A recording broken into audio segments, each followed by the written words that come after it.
ഈ വീഡിയോയിൽ നമ്മൾ ഇറാനുമായിട്ട് ബന്ധപ്പെട്ട വാർത്തകളാണ് കൂടുതൽ ഇതിനകത്ത് ഉൾപ്പെടുത്തിയിരിക്കുന്നത്. ഏഴാമത്തെ ദിവസം, ഇത് വീഡിയോ എടുക്കുമ്പോൾ ഏഴാമത്തെ ദിവസം, തീർച്ചയായിട്ടും ഇതിപ്പോൾ എട്ടാമത്തെ ദിവസം കണ്ടിന്യൂ ചെയ്യുകയാണ് ഈ ഒരു പ്രൊട്ടസ്റ്റ്, പ്രതിഷേധം ഇറാൻ്റെ ഉള്ളിൽ. നല്ല രീതിയിൽ ആഞ്ഞടിക്കുകയാണ്. ആയത്തുള്ള ഖമനേയി വെള്ളിയാഴ്ച പ്രയറിൽ വന്ന് സംസാരിച്ച് രാജ്യത്തെ ജനങ്ങളെ അഭിസംബോധന ചെയ്തിട്ടും യാതൊരു മാറ്റവും വരുത്താൻ കഴിഞ്ഞിട്ടില്ല. അത്ര ശക്തമായ രീതിയിൽ പ്രതിഷേധ പ്രകടനങ്ങൾ രാജ്യത്തെമ്പാടും, പ്രത്യേകിച്ച് ഇഷ്ഫഹാൻ, അതേപോലെ അസ്വാൻ, മേജറായിട്ടുള്ള കംപ്ലീറ്റ് ഏരിയകളെല്ലാം കവർ ചെയ്താണ് ഈ പ്രതിഷേധ പ്രകടനങ്ങൾ ഇപ്പം ആളിക്കത്തുന്നത്. ഇതാണ് ഒന്നാമത്തെ വിഷയം. ഇതുവരെ 22 പ്രൊവിൻസുകളിൽ ഈ പ്രതിഷേധം നടക്കുന്നുണ്ട്.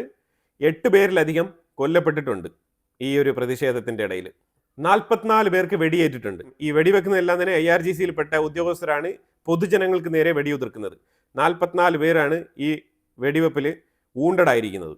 വെള്ളിയാഴ്ചത്തെ സംസാരം കഴിഞ്ഞിട്ട് ശനിയാഴ്ച ഒന്നുകൂടി ആയത്തുള്ള അലി ഖമൈനി ഒരു പബ്ലിക് സ്പീച്ച് കൊടുത്തിട്ടുണ്ടായിരുന്നു. എന്നിട്ടും ഫലം കാണുന്നില്ല. അതാണ് മനസ്സിലാക്കേണ്ടത്. അമേരിക്കയിലെ മൈക്ക് വാട്സ് പുള്ളിക്കാരൻ പറഞ്ഞിരിക്കുന്നത് ഇറാനിലെ ജനങ്ങൾ സ്വാതന്ത്ര്യം ആഗ്രഹിക്കുന്നു, അതിനുള്ള തുടക്കമാണ് ഇപ്പോൾ സംഭവിച്ചുകൊണ്ടിരിക്കുന്നത്. ഇത് തീർച്ചയായിട്ടും ഒരു സ്വാതന്ത്ര്യത്തിൽ ഇത് അവസാനിക്കൂ എന്നാണ് മൈക്ക് വാട്സ് പറഞ്ഞു വെക്കുന്നത്. മൈക്ക് വാട്സ് UN-ലെ US അംബാസഡറാണ്. അതുപോലെ UN സൈഡിൽ നിന്നും ഇറാനിലേക്ക് പ്രഷർ വരുന്നുണ്ട്. എന്താണ് പ്രഷർ എന്ന് പറഞ്ഞാൽ, നിങ്ങൾ ഹ്യൂമൻ റൈറ്റ്സ് അതിന് വളരെ പ്രാധാന്യം കൊടുക്കണം. വല്ലാത്ത രീതിയിലാണ് ഈ രാജ്യത്തിൻ്റെ പോക്ക്. പ്രത്യേകിച്ച് ഈ ആൾക്കാരെ തൂക്കിക്കൊല്ലുന്ന നടപടി, അതിലേക്ക് നിങ്ങൾ ഒന്നുകൂടെ ശ്രദ്ധിച്ച് നോക്കേണ്ടതുണ്ട് എന്നൊക്കെ വിമർശനങ്ങൾ വരുന്നുണ്ട്. ഇനിയിപ്പോൾ വിമർശിച്ചിട്ട് എന്ത് കാര്യം? പോയവരുടെ ജീവൻ പോയി. പല നിരപരാധികളെ വരെ ഇവർ തൂക്കിക്കൊന്നിട്ടുണ്ട്. അതാണ് ഇറാൻ്റെ ചരിത്രം ഇതുവരെ. 1979 ശേഷം ഇവർ വളരെ പ്രൗഢിയോടുകൂടി നടപ്പിലാക്കുന്ന ഒരു ശിക്ഷാ നടപടിയാണിത്. കാരണം ചെറിയ ചെറിയ കുറ്റങ്ങൾക്കൊക്കെ തൂക്കിക്കൊല്ലുമ്പോഴാണ് ഇവർക്കൊരു ആത്മനിർവൃത്തി കിട്ടുന്നത്. മലാക്ഷ എന്ന് പറഞ്ഞ ഒരു പ്രൊവിൻസിൽ നടന്ന പ്രതിഷേധത്തിൽ അവിടെ ഒരു 3 പേര് കൊല്ലപ്പെട്ടതായിട്ട് പുതിയതായിട്ട് വാർത്ത വന്നുകൊണ്ടിരിക്കുകയാണ്. ഇതിപ്പോൾ ഈ 8 പേര് കൊല്ലപ്പെട്ടതിൽ കൂടാതെ ഇപ്പോൾ അഡീഷണൽ ആയിട്ട് ഒരു 3 പേര് കൂടി ഇപ്പോൾ കൊല്ലപ്പെട്ടതായിട്ടുള്ള വാർത്ത വരുന്നുണ്ട്. കറാച്ചി എന്ന് പറഞ്ഞ സ്ഥലത്ത് നടന്ന പ്രൊട്ടസ്റ്റിൽ റഹ്സ പേലവിയെ അനുകൂലിച്ചുള്ള സ്ലോഗൻസ് ഏറ്റവും കൂടുതൽ ഉയർന്നു വരുന്നുണ്ട്. മൊനാർക്കി സ്റ്റൈൽ ഭരണം മതി, അതാണ് നല്ലത്, ഇപ്പോഴത്തെ ഭരണം ശരിയല്ല എന്നുള്ള നിലപാടാണ് ഈ കറാച്ചി എന്ന് പറഞ്ഞ സ്ഥലത്ത് നിന്ന് പ്രതിഷേധിക്കുന്ന ആൾക്കാരുടെ നിലപാട്. ഖൂം എന്ന് പറഞ്ഞ ഒരു ഏരിയ ഉണ്ട്. ഈ ഖൂമിലാണ് ശരിക്കും പറഞ്ഞാൽ ഈ ക്ലറിക്സിൻ്റെ ട്രെയിനിങ് സെൻ്റർ ഉള്ളത്. ഏത് ഈ തലയിൽ കെട്ടിയിട്ട് ഈ താടിയൊക്കെ വളർത്തിക്കൊണ്ട് ഈ മത നേതാക്കളായിട്ട്, മതഗുരുക്കൾ എന്നുള്ള രീതിയിൽ ഈ സുപ്രീം ലീഡറിന്റെ കീഴിൽ പ്രവർത്തിക്കുന്ന മതപണ്ഡിതന്മാരുണ്ടല്ലോ, ഇവർ പഠിക്കുന്ന സെന്ററാണ് ഈ ഖോം എന്ന് പറഞ്ഞതിൻ്റെ പ്രധാനപ്പെട്ട കേന്ദ്രം. അവിടെ നിന്നാണ് ഈ ഖമനേയിമാരൊക്കെ ഇറങ്ങി വരുന്നത്. അപ്പം അവിടെ ഒരു 17 വയസ്സ് പയ്യൻ കൊല്ലപ്പെട്ടിട്ടുണ്ട് ഈ പ്രതിഷേധത്തിൻ്റെ ഇടയിൽ. അതായത് ഈ ഖോമിലും പ്രതിഷേധം ആഞ്ഞടിക്കുന്നുള്ളതാണ് മനസ്സിലാക്കേണ്ടത്. എത്ര റിലീജിയസ് ആയിട്ട് ആ സ്ഥലം ഉണ്ടെങ്കിലും അവിടെ ആഞ്ഞടിക്കുന്നു എന്നുള്ളതാണ് മനസ്സിലാക്കേണ്ടത്.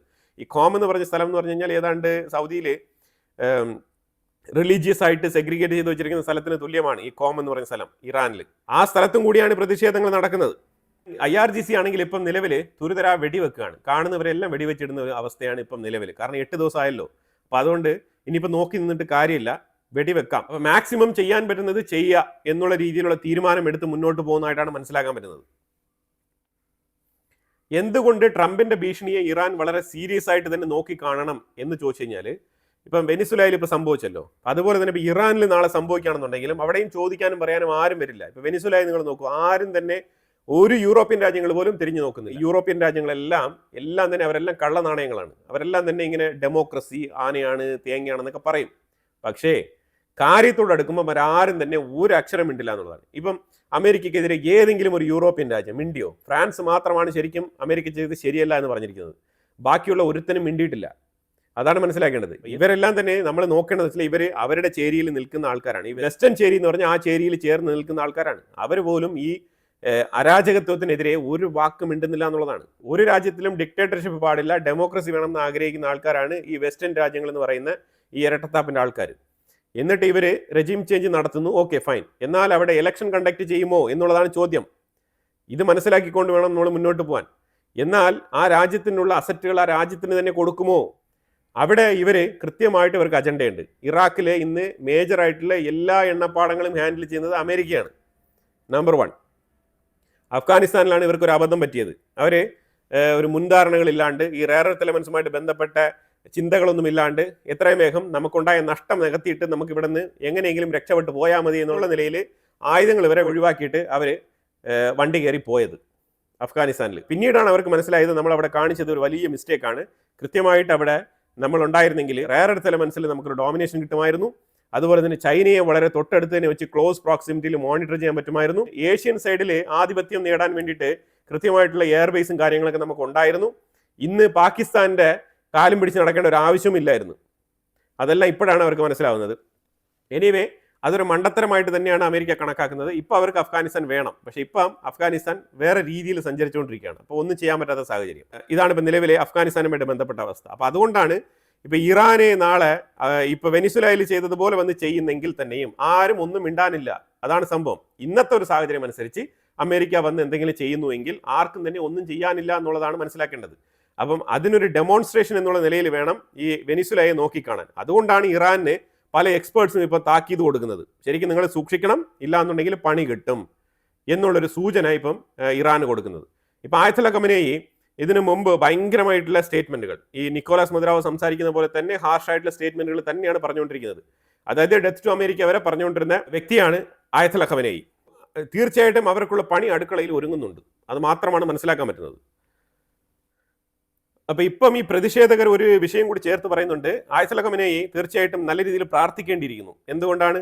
മദുറാവിനെ ഓൾറെഡി അറസ്റ്റ് ചെയ്ത് കഴിഞ്ഞു. അപ്പൊ ഇനി നെക്സ്റ്റ് നിങ്ങളാണ്. അപ്പൊ അതുകൊണ്ട് നല്ല രീതിയിൽ പ്രാർത്ഥിച്ചോളൂ എന്നുള്ളൊരു മോക്കിംഗ് ഡയലോഗോട് കൂടിയാണ് പ്രതിഷേധം അവിടെ നടക്കുന്നത്.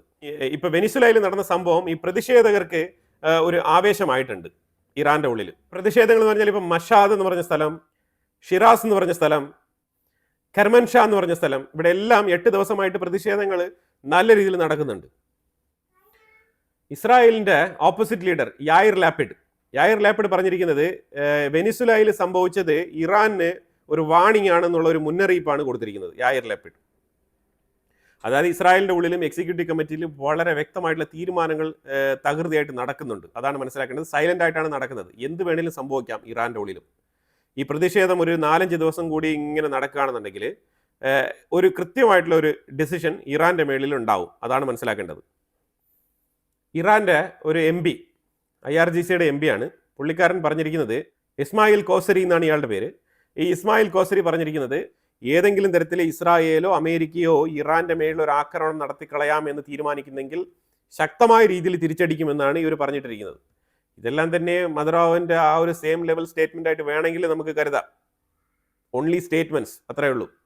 ഇന്ന് ശരിക്കും ഇറാന്റെ ഉള്ളിൽ വ്യാപാരികളെല്ലാം കൂടി ചേർന്നിട്ട് ഒരു വലിയ രീതിയിലുള്ള പ്രതിഷേധം സംഘടിപ്പിക്കാൻ തീരുമാനിച്ചിട്ടുണ്ട്. അപ്പോൾ അതുകൊണ്ട് കടയടയ്ക്കുന്നതുകൊണ്ട് ഇന്നലെ ശനിയാഴ്ച ഭയങ്കര തിരക്കായിരുന്നു സാധനങ്ങൾ വാങ്ങിച്ചു കൂട്ടാൻ വേണ്ടിയിട്ട്. കടകളിലുള്ള സാധനങ്ങൾ, കാരണം ഇത് കഴിഞ്ഞിട്ട് എന്താണ് സംഭവിക്കുക എന്നുള്ളത് അറിയില്ല. അപ്പോൾ അതുകൊണ്ട് ഇറാനിലുള്ള ആൾക്കാർ മൊത്തം ശനിയാഴ്ച മൊത്തത്തിൽ പർച്ചേസ് ചെയ്ത് കൂട്ടുമായിരുന്നു. ഒന്നാമത്തെ കാര്യം നല്ല വിലക്കയറ്റമാണ്. വ്യാപാരികൾ ഇങ്ങനെ ഒരു സമരം പ്രഖ്യാപിച്ചതുകൊണ്ട് തന്നെ ഞായറാഴ്ച കട തുറക്കില്ല. അപ്പോൾ അതുകൊണ്ട് വൻതോതിൽ കച്ചവടം നടത്താൻ വേണ്ടി തീരുമാനിച്ചു. കടയടച്ചിട്ട് പ്രതിഷേധിക്കാൻ തീരുമാനിച്ചത് ഒരു പരിധിവരെ വ്യാപാരികൾക്ക് ഗുണം ചെയ്തു. കാരണം ജനങ്ങളെല്ലാം തന്നെ കയ്യിലുള്ള പൈസകളൊക്കെ കൊണ്ട് കടയിൽ കൊടുത്ത് സാധനങ്ങളൊക്കെ വാങ്ങിച്ചുകൊണ്ട് പോയിട്ടുണ്ട്. റേസ പേലവി ഒരു ഉത്തരവ് പുറപ്പെടുവിച്ചിരിക്കുകയാണ്. അതായത് സ്ട്രീറ്റുകൾ കീഴടക്കാൻ വേണ്ടിയിട്ട്, പല സ്ട്രീറ്റുകളും കയറി പിടിക്കാൻ വേണ്ടിയിട്ടും, അതായത് അവിടെയുള്ള IRGCക്കാരെ തുരത്തിയിട്ട് ഇവരുടെ റേസ പേലവിയുടെ ഒരു ടീമുണ്ട്. ഇവർക്കും ഒരു ഡിഫൻസ് ഫോഴ്സ് പോലത്തെ ഒരു ഫോഴ്സ് ഉണ്ട്. ഇവർ പണ്ടുതൊട്ടേ രഹസ്യമായിട്ട് ഇവർ കീപ്പ് ചെയ്ത് പോകുന്ന ഒരു സംഘടനയാണത്. ആ സംഘടനയിൽപ്പെട്ട ആൾക്കാരെ ഓരോ സ്ട്രീറ്റുകളിലേക്കും ക്യാപ്ചർ ചെയ്യാൻ വേണ്ടിയിട്ട്, അതായത് തെരുവുകൾ, ഇറാനിലെ തെരുവുകൾ കീഴടക്കാൻ വേണ്ടിയിട്ടുള്ള പ്രഖ്യാപനമാണ് പുള്ളിക്കാരൻ നടത്തിയിരിക്കുന്നത്. ഇതെല്ലാം തന്നെ ഇറാന്റെ ജനങ്ങളെ ഹരം കൊള്ളിക്കുന്ന രീതിയിൽ, അതായത് ഈ ജൻസി പ്രൊട്ടസ്റ്റ് എന്ന് പറഞ്ഞിട്ട് പ്രതിഷേധിക്കാൻ തയ്യാറെടുത്ത് നിൽക്കുന്ന ആൾക്കാർക്ക് ഒരു ആവേശം കൊള്ളിക്കുന്ന രീതിയിലാണ് റേസ പേലവിയുടെ സ്റ്റേറ്റ്മെന്റുകളൊക്കെ ഇപ്പോൾ പുറത്തു വരുന്നത്. അമേരിക്കയിലെ സെനറ്റർ പറഞ്ഞിരിക്കുന്നത് ട്രംപിന്റെ സ്റ്റേറ്റ്മെന്റുകളെല്ലാം തന്നെ ഇറാനെ സംബന്ധിച്ചിടത്തോളം വളരെ ശക്തമായിട്ടുള്ള നിലപാടുകളാണ്. ഇതേ നിലപാടിൽ തുടരണമെന്നാണ് പറഞ്ഞു വെക്കുന്നത്. പല എക്സ്പേർട്സും വിലയിരുത്തുന്നത് ഇതൊരു റെജീം ചേഞ്ചിലേക്കുള്ള പോക്കാണെന്നാണ് വിലയിരുത്തപ്പെടുന്നത്. എന്തുകൊണ്ടാണ് നമുക്കറിയില്ല. തീർച്ചയായിട്ടും കാരണം ഇത് സംഭവം വേറൊന്നുമില്ല, ഈ പ്രതിഷേധം ഈ രീതിയിൽ ആളിക്കത്തുന്നത് കൊണ്ടാണ്. പലതവണ 2-3 ദിവസങ്ങളിൽ പ്രതിഷേധം കെട്ടടങ്ങും. പക്ഷേ ഇത്തവണ ഇറാന് ഈ പ്രതിഷേധത്തിനെ തടഞ്ഞു നിർത്താൻ സാധിക്കുന്നില്ല. അതാണ് പ്രധാനപ്പെട്ട വിഷയം. ഈ വിഷയത്തിൽ ഇപ്പോൾ IRGC പരാജയപ്പെട്ടുകൊണ്ട് തന്നെയാണ് മുന്നോട്ട് പോകുന്നത്. ഓരോ ദിവസവും ഇത് പരാജയപ്പെടുകയാണ്. അതുകൊണ്ടാണ് പല എക്സ്പേർട്സും ഇപ്പോൾ വിലയിരുത്തുന്നത് റെജീം ചേഞ്ച് നടക്കാനുള്ള സാധ്യത ഒരു 80% ഉണ്ട് എന്ന് തന്നെയാണ് വിലയിരുത്തൽ. ഇന്ത്യൻ എയർഫോഴ്സിന് വേണ്ടിയിട്ട് ഇന്ത്യയും ഇസ്രായേലും ഇൻഡോ ഇസ്രായേൽ ഡിഫൻസ് പാക്ട്, ഇതെന്തിനു വേണ്ടിയിട്ടെന്ന് പറഞ്ഞാൽ മിസൈൽ പാക്കേജാണ്. $8.7 ബില്യൺ വർത്ത് വരുന്ന മിസൈൽ പാക്കേജിൻ്റെ ഡീൽ സൈൻ ചെയ്തിട്ടുണ്ട്. ഇൻഡോ ഇസ്രായേൽ ജോയിന്റ് വെഞ്ചറാണിത്. അതാണ് ആദ്യം മനസ്സിലാക്കേണ്ടത്. സ്പൈസ് 1000 എന്ന് വിളിക്കുന്ന precision guided bomb alongside potential acquisition for Rampage missile system. അതിനോടൊപ്പമാണ് ഈ ഒരു ബോംബും കൂടി പർച്ചേസ് ചെയ്യുന്നത് ഇന്ത്യ. ഇതിനകത്ത് റാംപേജ് ഉണ്ട്, എയർ ലോറ ഉണ്ട്, അതുപോലെ ഐസ് ബ്രേക്കർ ഉണ്ട്. ഇതിനെല്ലാം ഉപയോഗിക്കാൻ വേണ്ടിയിട്ടുള്ള മിസൈലുകളും അമ്യൂണിഷൻസും ഇതുമായിട്ട് ബന്ധപ്പെട്ട ഡീലാണ്. ശരിക്കും $8.7 ബില്യൺ വെർത്ത് വരുന്ന മാസീവ് ആയിട്ടുള്ള ഒരു ഡീൽ തന്നെയാണ്. ഇപ്പോൾ പാകിസ്ഥാൻ്റെ അവകാശവാദം ഇപ്പം മാറി നിൽക്കുകയാണ്. ഇപ്പം ചൈനയാണ് ഇന്ത്യക്കും പാകിസ്ഥാനും ഇടയിലുള്ള ആ മേയിൽ നടന്ന ആ ഒരു ക്ലാഷിനെ മീഡിയേഷൻ ചെയ്ത് എന്നുള്ള തരത്തിലുള്ള അവകാശവാദത്തിനെ പാകിസ്ഥാൻ എൻഡോസ് ചെയ്തുകൊണ്ട് വന്നിട്ടുണ്ട്. ഇപ്പം ഇത് എന്താണ് ഈ കോമഡി കളി എന്നുള്ളത് നമുക്കൊന്നും മനസ്സിലാവുന്നില്ല. ഞാനിപ്പോൾ ഇത് കൂടുതൽ എക്സ്പ്ലെയിൻ ചെയ്യാൻ ആഗ്രഹിക്കുന്നില്ല. എന്തായാലും ഈ വിഷയം കൂടുതലായിട്ട് ഇനിയിപ്പം ചർച്ച ചെയ്യപ്പെട്ട് കഴിഞ്ഞാൽ അതിനെക്കുറിച്ച് നമുക്ക് സംസാരിക്കാം. ഇപ്പം ഇതിനകത്ത് ചൈനയ്ക്ക് എന്ത് റോളാണുള്ളത്? ചൈന കൂടുതലായിട്ട് ആയുധങ്ങൾ സപ്ലൈ ചെയ്തുകൊണ്ടാണ് ഇരുന്നത്.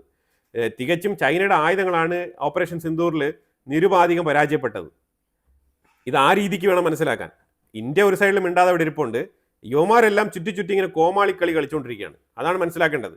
ഒരു സമയത്ത് ചൈനയാണ് ഇതിന് കാരണം എന്ന് പറഞ്ഞിട്ട് അസീം മുനീർ ഉൾപ്പെടെ പോയി ചൈനയുടെ കാലിൽ വേണ്ടിയിട്ട് പോയി ചൈനയുടെ സ്റ്റേറ്റ്മെന്റിനെ എൻഡോസ് ചെയ്തുകൊണ്ട് നിൽക്കുകയാണ്. യുവമാരാണ് 2 മാസങ്ങൾക്ക് മുമ്പ് അമേരിക്കയുടെ സ്റ്റേറ്റ്മെന്റിനെ എൻഡോസ് ചെയ്ത് നിന്നത്. ഇപ്പം ഇത് ശരിക്കും പറഞ്ഞാൽ ഇവരുടെ ഒരു അവസ്ഥ മനസ്സിലായില്ല. ഗതികേടാണ് പാകിസ്ഥാൻ്റെ ഒരു ഗതികേട്.